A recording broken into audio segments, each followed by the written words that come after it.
तो बर्तमान एक बड़ खबर सामना को आसी घूर्णिबल प्रभाव राज्य विभिन्न स्थान में वर्षा आज और आसंता काली प्रबल अति प्रबल वर्षा संभावना 8 जिला को सतर्क सूचना जारी। तेबे केउंटू जिला को सतर्क सूचना जारी करा जायछि से नहीं संपूर्ण अपडेट जानिबा किंतु ता पूर्व वीडियो को लाइक करी चैनल रे नुआ आसीतले चैनल को एबेन सब्सक्राइब करि पाखरे दे मोबाइल आइकन को दबाइ ऑल नोटिफिकेशन पर ऑन कर रखंतु जा द्वारा जेबे भी जेकोसी लेटेस्ट ब्रेकिंग न्यूज आपण माने हम चैनल माध्यम रे सर्वप्रथम देखि पारिबे।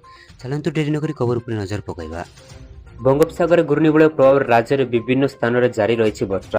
आंचलिक पाणीपाग केन्द्र पक्षर दिया सूचना अनुसार आगामी 5 दिन जाए राज्य में वर्षा लगी रहिबो।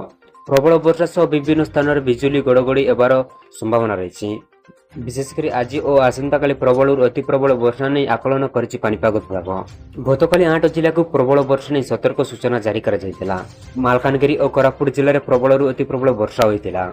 सेहीपरि नुआपड़ा रायगड़ा कंधमाल गंजाम गजपति बलांगीर और नवरंगपुर जिले में प्रबल वर्षा आकलन करिछि आंचलिक पाणीपाग केन्द्र। आज नवरंगपुर नुआपड़ा प्रबल और अति प्रबल वर्षा एवं बलांगीर कलाहांडी कोरापुट मालकानगिरी मयूरभंज केन्दुझर गजपति कंधमाल जिले में प्रबल वर्षा हेबार संभावना रही।